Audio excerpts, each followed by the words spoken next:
Guys, welcome to eternal and ephemeral. അപ്പോൾ ഇന്നത്തെ video ഞാൻ എങ്ങനെയാണ് എൻ്റെ ജേണലിന് വേണ്ടിയിട്ട് എൻ്റെ ഫ്ലവേഴ്സ് ഒക്കെ പ്രസ് ചെയ്യുന്നത് എന്ന് ഞാൻ നിങ്ങൾക്ക് കാണിച്ചു തരുവാണ്. അങ്ങനെ വലിയ അടിപൊളി മെത്തേഡും ഭയങ്കര സൂപ്പർ ഒന്നൊന്നും ഞാൻ പറയില്ല. ഞാൻ ചെയ്യുന്ന കാര്യമാണ് എനിക്ക് എഫക്റ്റീവായിട്ട് തോന്നി, അതുകൊണ്ട് ഷെയർ ചെയ്യുന്നു. അപ്പോൾ ഇതിന് പിന്നിലൊരു ബാക്ക് സ്റ്റോറി ഉണ്ട്. അതായത് എവിടെ നിന്നാണ് എനിക്ക് ഉണങ്ങിയ പൂക്കളോടുള്ള ഇഷ്ടം തുടങ്ങിയത് എന്നുള്ളതിൻ്റെ ഒരു കഥ. അപ്പോൾ പണ്ട് ഞാൻ സ്കൂളിൽ പഠിക്കുമ്പോൾ എൻ്റെ ഒരു ഫ്രണ്ടിന് ഒരു പൂ കിട്ടിയെന്ന് പറഞ്ഞാൽ അറിയാമല്ലോ, ആരോ കൊടുത്തു. അപ്പോൾ അന്ന് മുഴുവനും ഈ പൂവും പൊക്കി പിടിച്ചോണ്ടായിരുന്ന ആളുടെ നടപ്പ് ഇങ്ങനെ ഷോ കാണിച്ചോണ്ട്. അപ്പൊ ഞാനും വിചാരിച്ച് കൊള്ളാമല്ലോ ഈ പരിപാടി. അപ്പൊ ആ പൂ കൊണ്ടുവന്ന് ബുക്കിനകത്ത് വെക്കുന്നു, എന്നിട്ട് എന്നും കൊണ്ടുവന്ന് കാണിച്ചു തരും. ഓരോ ദിവസവും ആ പൂവിന്റെ പ്രോഗ്രസ് കൊണ്ടുവന്ന് കാണിച്ചു തരും. എന്നിട്ട് എന്നും ഓരോ ബെഡായി കഥകളും പറയും. പൂ കിട്ടിയാൽ നമ്മളിങ്ങനെ എടുത്ത് ബുക്കിനകത്ത് വെക്കണം, അത് നമ്മൾ നമ്മുടെ ജീവനെ പോലെ സൂക്ഷിച്ചു വെക്കണം, സ്നേഹിക്കണം, ആ പൂ നമ്മുടെ സ്നേഹത്തിന്റെ അടയാളമാണ്, പ്രതീകമാണ് എന്നൊക്കെ പറഞ്ഞ് ഫുൾ കഥ. പക്ഷെ ഒരു മാസം കഴിഞ്ഞപ്പം പുള്ളിക്കാരിക്ക് വേറെ സ്നേഹത്തിന്റെ പ്രതീകം വേറെ ആളുടേന്ന് കിട്ടി, അടുത്ത മാസം വേറെ ആളുടേന്ന് കിട്ടി, അതങ്ങനെ പൊയ്ക്കൊണ്ടേയിരുന്നു. അപ്പൊ അതിന്റെ കാര്യത്തിൽ ഒരു തീരുമാനമായി. പക്ഷെ എനിക്ക് ഈ പൂക്കളോടുള്ള ഇഷ്ടം കൂടി വന്നു. അതായത് ഈ പൂക്കള് ബുക്കിനകത്ത് വെച്ച് ഉണക്കുന്ന പരിപാടി, നമ്മൾ ഈ മയിൽപ്പീലി, തൂവൽ പ്രസവിക്കാൻ വെക്കുന്നത്, ഇതൊക്കെ നമ്മൾ ചെയ്യുന്ന പരിപാടികളാണ്. പക്ഷെ ഈ പൂവ് ഞാൻ ട്രൈ ചെയ്ത് നോക്കാത്ത കാര്യമായിരുന്നു. പക്ഷെ പിന്നീട് ഞാനത് ചെയ്തു തുടങ്ങിയപ്പോൾ എനിക്ക് ഭയങ്കരമായിട്ട് ഇഷ്ടപ്പെട്ടു. ഇടയ്ക്കിടയ്ക്ക് പൂക്കളൊക്കെ വീട്ടിലുള്ളതും എനിക്ക് എവിടെന്നെങ്കിലുമൊക്കെ കിട്ടുന്ന പൂക്കളൊക്കെ ഇതുപോലെ ഞാൻ ഉണക്കി വെക്കാൻ തുടങ്ങി. ബുക്കിനകത്ത് തന്നെ അതിങ്ങനെ ഒട്ടിച്ച് വെക്കാനും അതിങ്ങനെ കണ്ടുകൊണ്ടിരിക്കാനൊക്കെ ഒരു രസമാണല്ലോ. പക്ഷെ കുറെ നാൾ കഴിയുമ്പോൾ ഇതൊക്കെ അങ്ങ് പോവും. ഇതിപ്പോ നമ്മൾ ഉണക്കി വെച്ചാലും നല്ലോണം ചെയ്തില്ലെങ്കിൽ പെട്ടെന്ന് അത് നശിച്ചു പോകും. പിന്നെ ഞാൻ സ്കൂളിൽ പഠിച്ചപ്പോൾ വെച്ച പൂക്കളാണെങ്കിലും പലതും കുറെ നാള് എവിടെ പോയി, ഇപ്പൊ എവിടെയാണ്, എന്താണെന്ന് എനിക്ക് ഒരു ഐഡിയയും ഇല്ല. പക്ഷെ ഇപ്പോഴും ഞാൻ ഈ ഒരു ഹോബി കണ്ടിന്യൂ ചെയ്ത് പോകുന്നുണ്ട്. നല്ല രീതിയിൽ ഈ ഫ്ലവർ ഒക്കെ പ്രസ് ചെയ്തെടുക്കണം എന്നുണ്ടെങ്കിൽ അതിന് കുറെ നല്ല മെത്തേഡ്സ് ഒക്കെ ഉണ്ട്. അതായത് ഇപ്പൊ ഞാൻ ഈ അരി മെത്തേഡ് ചെയ്യുന്നതിന് പകരം നമുക്ക് സിലിക്ക ജെൽ യൂസ് ചെയ്യാം, അല്ലെങ്കിൽ നമ്മുടെ വെള്ള മണലുണ്ടല്ലോ അതൊക്കെ ഉപയോഗിക്കാം. അപ്പോൾ ഈ നന്നായിട്ട് ഇതൊക്കെ ചെയ്യുന്നവര് കുറെ ഫോറിൻ വീഡിയോസിലൊക്കെ ഞാൻ അതൊക്കെ കണ്ടിട്ടുണ്ട്. പക്ഷെ ഞാൻ ഈ മെത്തേഡ് സ്വയം ഉണ്ടാക്കിയെടുത്തൊരു മെത്തേഡാണ്. ഞാൻ ഇപ്പോഴും ഇത് തന്നെ ഫോളോ ചെയ്യുന്നു. കാരണം എനിക്കിതൊക്കെ മതി. നമ്മൾ ഈ ലോ ബഡ്ജറ്റ് ലെവലിലുള്ള ചെറിയ രീതിയിലുള്ള ഒരു ഫ്ലവർ പ്രസ്സിങ്ങും ഇതിങ്ങനെ പ്രിസർവിംഗ് ഒക്കെ ആണല്ലോ. അപ്പോൾ എനിക്ക് ഇതൊക്കെ മതിയെന്ന് ഞാൻ തന്നെ അങ്ങ് തീരുമാനിച്ചു. പക്ഷെ എന്തെങ്കിലുമൊക്കെ ആ മെത്തേഡ്സ് ചെയ്ത് നോക്കണം എന്നെനിക്കുണ്ട്. പിന്നെ ഇതൊക്കെ ഇപ്പൊ എന്തിനാണ് ചെയ്യുന്നത്, എന്താണ് ഇതുകൊണ്ടുള്ള പ്രയോജനം എന്നൊക്കെ ചോദിക്കുന്നവർക്ക് ഓരോരുത്തർക്കും ഓരോരോ ഹോബിയാണല്ലോ. ഞാൻ പറഞ്ഞല്ലോ, ഞാനിത് കുറെ നാൾ മുമ്പേ ചെയ്ത് തുടങ്ങിയ കാര്യമായതുകൊണ്ട് എനിക്കിത് ചെയ്യാൻ ഇഷ്ടമാണ്. ഇപ്പൊ എന്ത് കാര്യം ചെയ്താലും ഇങ്ങനത്തെ ഉണങ്ങിയ പൂക്കളെല്ലാം വെക്കുമ്പോൾ ആ ഒരു എസ്തെറ്റിക്സ് എനിക്ക് ഭയങ്കര ഇഷ്ടപ്പെട്ടു. അപ്പൊ അതുകൊണ്ട് ഞാനിത് ചെയ്യുന്നു, അത്രേ ഉള്ളൂ. അപ്പോൾ ഈ അരിയുടെ കാര്യം പറയുവാണെങ്കിൽ, നമുക്ക് ചോറ് വെച്ച് തിന്നേണ്ട അരിയാണോ പെങ്കൊച്ചെ നീ വെറുതെ കൊണ്ട് ഇങ്ങനെ എടുത്ത് കളയുന്നത് എന്ന് ആരെങ്കിലും വിചാരിക്കുന്നുണ്ടെങ്കിൽ, ഈ അരി ഞാൻ കുറെ നാളായിട്ട് കൂട്ടി കൊണ്ടുവന്നതാണ്. വളരെ കുറച്ച് അപ്പോഴപ്പോഴായിട്ട് അമ്മയുടെ നിന്നൊക്കെ വാങ്ങി എടുത്തു വെച്ച അരിയാണ്. പിന്നെ ഞാനത് വേസ്റ്റ് ഒന്നും ചെയ്യില്ല. ഇതിന്റെ ആവശ്യം കഴിയുമ്പോൾ ഞാൻ വല്ല കോഴിക്കൊക്കെ കൊടുത്തോളാം. അപ്പൊ നിങ്ങൾ ശ്രദ്ധിക്കേണ്ട കാര്യം, ഓരോ തവണയും നിങ്ങൾ ഈ അരിക്കകത്ത് പൂക്കൾ വെച്ച് കഴിഞ്ഞ് അടുത്ത സെറ്റ് വെക്കുന്നതിന് മുമ്പ് ഈ അരി വെയിലത്തിട്ട് നന്നായിട്ടൊന്ന് ഉണക്കിയെടുക്കുക. നിങ്ങൾക്ക് ഇത് കുറേ നാൾ യൂസ് ചെയ്യാം. ഞാനിപ്പോൾ കുറേ നാളായിട്ട് ഈ സെയിം അരി തന്നെയാണ് ഉപയോഗിക്കുന്നത്. 1-2 ആഴ്ചയിൽ ഈ പൂക്കളൊക്കെ ഉണങ്ങി കിട്ടും തോന്നുന്നു. പക്ഷേ ഞാൻ കറക്റ്റ് സമയം പറയുന്നില്ല. എന്താന്ന് വെച്ചിട്ടുണ്ടെങ്കിൽ ഞാനത് കറക്റ്റ് എടുത്ത് നോക്കാറേ ഇല്ല, ഞാൻ മറന്നു. എന്നിട്ട് എപ്പോഴെങ്കിലും ഓർമ്മ വരുമ്പോഴോ അല്ലെങ്കിൽ അടുത്ത പൂക്കള് വെക്കാൻ വേണ്ടി പോകുമ്പോഴോ ആയിരിക്കും ഞാൻ ഓർക്കുന്നത്, അയ്യോ ഇതിൽ വേറെ പൂവുണ്ടല്ലോ എന്ന്. അപ്പോഴാണ് ഞാൻ എടുത്ത് മാറ്റുന്നത്. എന്തായാലും ഒരാഴ്ചക്കുള്ളിൽ ഇത് ശരിയായിട്ട് കിട്ടുമെന്ന് തോന്നുന്നു. നോർമലി നമ്മുടെ ബുക്കിനകത്തൊക്കെ വെക്കാൻ കുറച്ച് പാടായിട്ടുള്ള വലിയ പൂക്കളൊക്കെയാണ് ഞാൻ ഈ അരിയിൽ വെച്ച് പ്രസ് ചെയ്തെടുക്കുന്നത്. ബാക്കി ഫ്ലവേഴ്സ് ഒക്കെ നമുക്ക് ഇതുപോലെ ഒരു പാർച്ച്മെന്റ് പേപ്പറിൽ എന്തെങ്കിലും വെച്ച് ബുക്കിനകത്ത് വെച്ച് തന്നെ ഉണക്കിയെടുക്കാം. ഇനി പാർച്ച്മെന്റ് പേപ്പർ ഒന്നും ഇല്ല, നിങ്ങളുടെ സാധാരണ ബുക്കിന്റെ പേപ്പർ വെച്ചാൽ പോലും നന്നായിട്ട് ഉണങ്ങി കിട്ടും. പക്ഷെ ഇതെനിക്ക് കുറച്ചുകൂടി നല്ല മെത്തേഡാണെന്ന് തോന്നിയിട്ടുണ്ട്, അതുകൊണ്ട് ഞാനിത് ചെയ്യുന്നു. പിന്നെ നിങ്ങൾക്ക് കളറൊക്കെ അതുപോലെ പ്രിസർവ് ചെയ്ത് കിട്ടുമെന്നൊന്നും എനിക്ക് ഉറപ്പ് പറയാൻ പറ്റില്ല. ഞാൻ തന്നെ ട്രയൽ ആൻഡ് എറർ മെത്തേഡൊക്കെ വഴി പല ടെക്നിക്സ് യൂസ് ചെയ്ത് പല രീതിയിൽ പല പൂക്കൾ എടുത്ത് നോക്കിയിട്ട് ഏതെവിടെ എങ്ങനെ എപ്പോൾ വെച്ചാൽ കറക്റ്റായിട്ട് പ്രസ് ചെയ്ത് കിട്ടും എന്നൊക്കെ നോക്കിയിട്ടാണ് ചെയ്യുന്നത്. അപ്പോൾ അതൊക്കെ ഒരു നിങ്ങൾക്ക് ഇഷ്ടമുള്ളവർ ചെയ്ത് നോക്കുക, ചെയ്യാൻ ഇഷ്ടമുള്ളവരാണെങ്കിൽ. പറഞ്ഞത് എല്ലാവർക്കും മനസ്സിലായി കാണുമെന്ന് വിശ്വസിക്കുന്നു. പിന്നെ ഞാൻ ഈ ഒരു പൂ എടുത്തതിന്റെ ഒരു മെയിൻ റീസൺ എന്ന് പറയുന്നത്, ഇതിന്റെ ആ ഒരു മുട്ട ഉണ്ടല്ലോ, കണ്ടിട്ട് നല്ല ടുലിപ്പ് പോലെയുണ്ട് കാണാൻ. അപ്പോൾ ഇത് പ്രസ് ചെയ്തെടുത്ത് കഴിയുമ്പോൾ അങ്ങനെയൊക്കെ വരും എന്നുള്ള വിശ്വാസത്തിലാണ് ഞാൻ എടുത്തത്. അപ്പോൾ ഞാൻ ഇതിന്റെ മേലത്തെ പോർഷൻ ഇങ്ങനെ കട്ട് ചെയ്തെടുത്തു.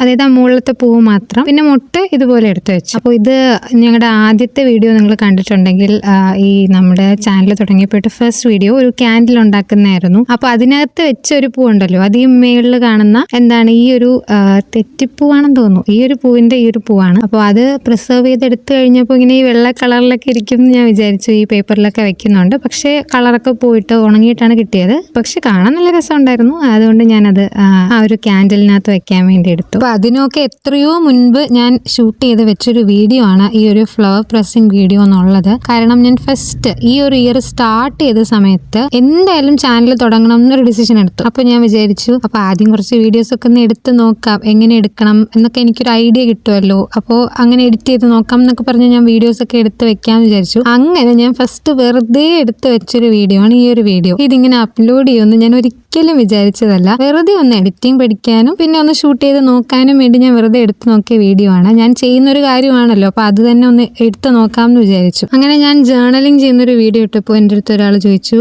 അതിനകത്തെ ആ ഒരു സ്റ്റിക്കർ എവിടെ നിന്നാണ് വാങ്ങിയതെന്ന്. അത് കേട്ടപ്പോൾ എനിക്ക് ഭയങ്കര സന്തോഷമായി. കാരണം ഞാൻ ഉണ്ടാക്കിയൊരു സ്റ്റിക്കറാണ്. ഇതൊക്കെ വാങ്ങിയതാണോ എന്ന് ചോദിക്കാനുള്ള ക്വാളിറ്റി ഒക്കെ ആ സാധനത്തിന് ഉണ്ടോ എന്നിങ്ങനെ എനിക്ക് തന്നെ ഒരു അതിശയമായി പോയി. കാരണം അത്ര വലിയ അടിപൊളിയായിരുന്നു അതെന്ന് എനിക്ക് തോന്നുന്നില്ല. പക്ഷെ എന്നാലും അങ്ങനെ ചോദിച്ചപ്പോൾ എനിക്കൊരു സന്തോഷമായി. പിന്നെ ആ ഒരു വീഡിയോയിൽ തന്നെ വേറൊരാൾ കമന്റ് ഇട്ടു, ഈ ഫ്ലവേഴ്സ് എങ്ങനെയാണ് ചെയ്തെടുക്കുന്നത്, ഇത് സ്റ്റിക്കർ ഉണ്ടാക്കുന്ന വീഡിയോ അങ്ങനെ എന്തെങ്കിലും ഇടുമോ എന്ന് ചോദിച്ചപ്പോൾ എനിക്ക് ഞാൻ വിചാരിച്ചു ഞാൻ ഈ വീഡിയോ എന്തായാലും എടുത്ത് വെച്ചിട്ടുണ്ടല്ലോ, അപ്പോൾ ഈ ഫ്ലവർ പ്രസ്സിങ്ങിന്റെ വീഡിയോ കൂടെ ഇട്ടേക്കാം. അപ്പോൾ ആ ഒരു ഫുൾ പ്രോസസ്സ് അങ്ങ് കാണിക്കാന്ന് വിചാരിച്ചു. പൂവ് നമ്മൾ ഉണക്കിയെടുക്കുന്ന തൊട്ട് സ്റ്റിക്കർ ഉണ്ടാക്കുന്നത് വരെയുള്ള ഒരു കാര്യം. അപ്പോൾ നമ്മൾ അരിയിൽ വെച്ച പൂക്കളൊക്കെ ഇത് ഞാൻ കൃത്യം ഒരു ഒരാഴ്ചയ്ക്ക് ശേഷമാണ് എടുത്തത്. അപ്പോൾ എടുക്കുമ്പോൾ നമുക്ക് ഇങ്ങനെയൊക്കെയാണ് ഇരിക്കുന്നത്. കാണുമ്പോൾ നിങ്ങൾ ഇതെന്ത് ഇങ്ങനെയെന്ന് വിചാരിക്കരുത്. കുറച്ച് അരിയൊക്കെ ഒട്ടിപ്പിടിച്ച് ഇങ്ങനെയൊക്കെ പൊടി പോലെയൊക്കെ ഇരിക്കും. പക്ഷെ അതൊന്നും ഒരു കുഴപ്പമില്ല. അതൊക്കെ ജസ്റ്റ് ഒന്ന് തുടച്ചെടുത്ത് കഴിയുമ്പോൾ ഈ സംഭവം നല്ല അടിപൊളിയായിട്ട് കിട്ടും.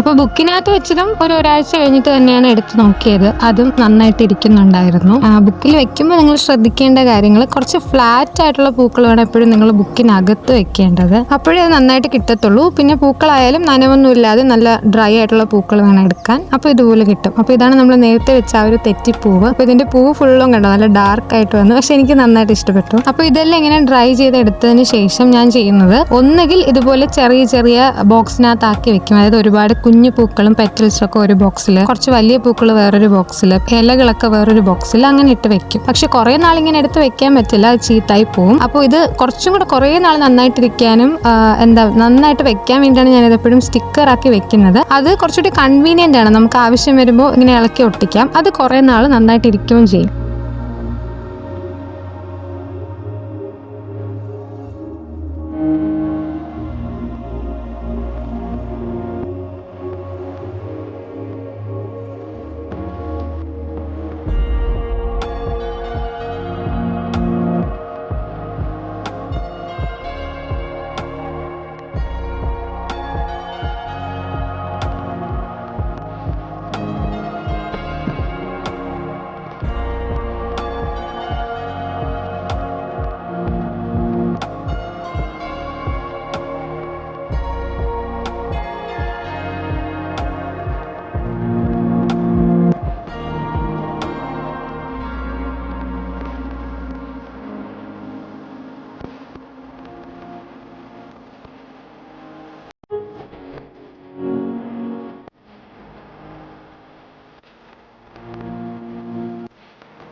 അപ്പോൾ ഇതാണ് എൻ്റെ എഫിമെറ ബോക്സ്. എങ്ങനെയുണ്ട്? ഇതിനകത്താണ് ഞാൻ ഫ്രഷ് ആയിട്ട് അപ്പം തന്നെ ഉണക്കിയെടുത്ത ഇലകളൊക്കെ എടുത്ത് വെക്കുന്നത്. പിന്നെ ആവശ്യാനുസരണം മാറ്റിയും തിരിച്ചും സ്റ്റിക്കറാക്കിയൊക്കെ ഞാൻ എടുത്ത് വെക്കും. കണ്ടോ, ഇത്രയും സാധനങ്ങളുണ്ട് എൻ്റെ കയ്യിൽ. ഇതൊക്കെ കാണുമ്പോൾ കുറേ പേരെങ്കിലും വിചാരിക്കുന്നുണ്ടാവും ഇതൊക്കെ വട്ടാണെന്ന് തോന്നുന്നു, എന്തിനാണ് ഇതൊക്കെ ചെയ്യുന്നതെന്ന്. പിന്നെ ഓരോരുത്തർക്കും ഓരോ ഇഷ്ടങ്ങളാണല്ലോ. പലരും പല കാര്യങ്ങളിൽ സന്തോഷം കണ്ടെത്തുന്നു. ഞാൻ ഇതിലൊക്കെ സന്തോഷം കണ്ടെത്തുന്നു. എനിക്കിതൊക്കെ ചെയ്യാൻ ഭയങ്കര ഇഷ്ടമാണ്.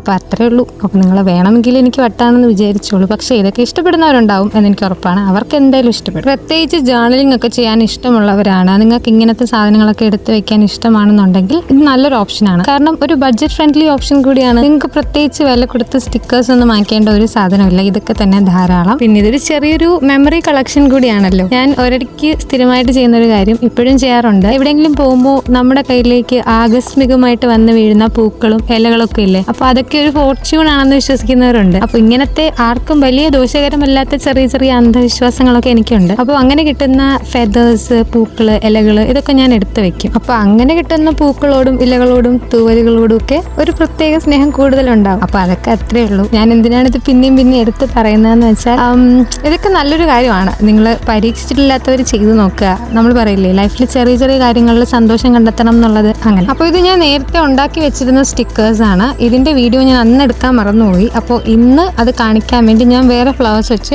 ഉണ്ടാക്കിയിട്ടുണ്ട്. അപ്പോൾ അതുകൂടെ നമുക്കൊന്ന് കണ്ടിട്ട് ഈ വീഡിയോ അവസാനിപ്പിക്കാം. കുറച്ച് ലെങ്ത് കൂടിപ്പോയി എന്ന് തോന്നുന്നു. ഇതിങ്ങനെ ഞാൻ ഫുള്ളായിട്ട് എടുത്തു വെച്ചൊരു വീഡിയോ ആയതുകൊണ്ട് നിങ്ങളെ അങ്ങനെ തന്നെ ഒന്ന് കാണിക്കാമെന്ന് വിചാരിച്ചു. അതാണ് കുറച്ച് നീളം കൂടിപ്പോയത്. അപ്പോൾ നമുക്ക് സ്റ്റിക്കർ ഉണ്ടാക്കുന്നത് എങ്ങനെയാണെന്ന് കാണാം. ഇങ്ങനെ പൂക്കൾ മാത്രമല്ല, നിങ്ങളുടെ കയ്യിൽ എന്ത് സാധനം ഉണ്ടെങ്കിലും നമുക്ക് ഇതുപോലെ സ്റ്റിക്കറാക്കി എടുക്കാൻ പറ്റും. അതിനുവേണ്ടി നമുക്ക് ആദ്യം ഒരു പേപ്പർ വേണം. പേപ്പർ എന്ന് പറയുമ്പോൾ നമ്മുടെ ഈ നെയിം സ്ലിപ്പിന്റെ ഒക്കെ ബാക്കിൽ വരുന്ന ഒരു ടൈപ്പ് പേപ്പർ അല്ലേ, അതായിരിക്കും നല്ലത്. പക്ഷെ ഞാനിവിടെ എടുത്തേക്കുന്ന പേപ്പർ നമ്മൾ ഈ ടേബിളിൽ ഒട്ടിക്കുന്ന ആ ഒരു സ്റ്റിക്കർ വാങ്ങിക്കുമ്പോൾ, ഒരു വാൾ സ്റ്റിക്കർ ഒക്കെ വാങ്ങിക്കുമ്പോൾ അതിന്റെ പുറകിൽ ഒരു പേപ്പർ ഇട്ടില്ലേ, അത് ഈ നെയിം സ്ലിപ്പിന്റെ പുറകിലത്തെ പേപ്പർ പോലെ തന്നെയാണ്, കുറച്ചും കൂടെ കട്ടിയാണ്. ഇത് കുറച്ചും കൂടി നല്ലൊരു പേപ്പറായിട്ട് എനിക്ക് തോന്നിയിട്ടുണ്ട്. അപ്പൊ ഇങ്ങനത്തെ എന്തെങ്കിലുമൊക്കെ പേപ്പർ ഉണ്ടെങ്കിൽ അത് നന്നായിരിക്കും. അപ്പോൾ ഈ പേപ്പർ ഇങ്ങനെ എടുത്തിട്ട് അതിന്റെ മേലെ ഇതുപോലെ നമ്മൾ സെലോ ടേപ്പ് ഒട്ടിച്ചു കൊടുക്കണം. ഇങ്ങനെ അടുപ്പിച്ച് ഒരു 2-3 ലെയർ ഒട്ടിച്ചു കൊടുക്കണം. അപ്പോൾ വീതിയുള്ള സെലോ ടേപ്പ് എടുത്തു കഴിഞ്ഞാൽ കുറച്ചൊരു ക്ലീൻ ലുക്ക് കിട്ടും.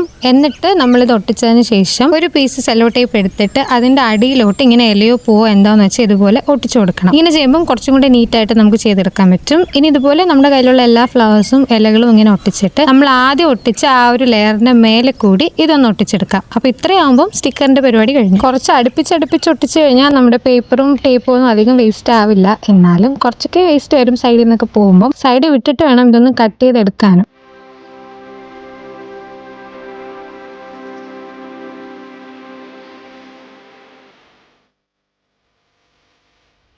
അപ്പോൾ ഇതിൽ കുറച്ച് ഫ്രഷ് ഫ്ലവേഴ്സും നമ്മൾ ഇതുപോലെ ചെയ്തെടുക്കുന്നുണ്ട്. ഫ്രഷ് ഫ്ലവേഴ്സും ചെയ്യാൻ കുഴപ്പമില്ല. ഒരുപാട് കട്ടിയില്ലാത്ത പൂക്കളാണെങ്കിൽ നന്നായിട്ട് വരും. അതായത് ഈ ബൊഗെയിൻവില്ലയൊക്കെ നമ്മൾ ഉണക്കിയില്ലെങ്കിലും അത് നന്നായിട്ട് തന്നെ വരും. പക്ഷെ കുറച്ചുകൂടി കട്ടിയുള്ള പൂക്കളാണെങ്കിൽ എപ്പോഴും ഡ്രൈ ചെയ്തിട്ട് ചെയ്യുന്നതായിരിക്കും നല്ലത്. അല്ലെങ്കിൽ കുറച്ച് ദിവസം കഴിയുമ്പോൾ ഇതിനകത്ത് ചെറുതായിട്ട് ഫംഗസ് ഒക്കെ വന്നു തുടങ്ങും. അപ്പോൾ എപ്പോഴും ഡ്രൈ ചെയ്തെടുക്കുന്നത് തന്നെയാണ് ബെസ്റ്റ് മെത്തേഡ്. അപ്പോൾ അത്രയൊക്കെയുള്ള നമ്മുടെ വീഡിയോ. എല്ലാവർക്കും ഇഷ്ടപ്പെട്ടു എന്ന് വിചാരിക്കുന്നു. ഇഷ്ടപ്പെട്ട ചാനലിലെ ബാക്കി വീഡിയോസൊക്കെ കാണണം. സബ്സ്ക്രൈബ് ചെയ്യാത്തവരുണ്ടെങ്കിൽ തീർച്ചയായിട്ടും സബ്സ്ക്രൈബ് ചെയ്യണം, ലൈക്ക് ചെയ്യണം, ഷെയർ ചെയ്യണം, കമന്റ് ചെയ്യണം. പിന്നെ ഇതുപോലത്തെ സ്റ്റിക്കറൊക്കെ ഉണ്ടാക്കി നോക്കുക. പിന്നെ എൻ്റെ എഡിറ്റിംഗ് സ്കിൽസ് ഒക്കെ അപാരമായതുകൊണ്ട് ഈ വീഡിയോ ബോറായിരുന്നോ ഇല്ലയോ എന്നൊന്നും എനിക്കറിയില്ല. എന്തായാലും കാര്യം എല്ലാവർക്കും മനസ്സിലായെന്ന് വിശ്വസിക്കുന്നു. അപ്പോൾ അടുത്ത വീഡിയോ ആയിട്ട് കാണുന്നവരെ എല്ലാവർക്കും ബൈ.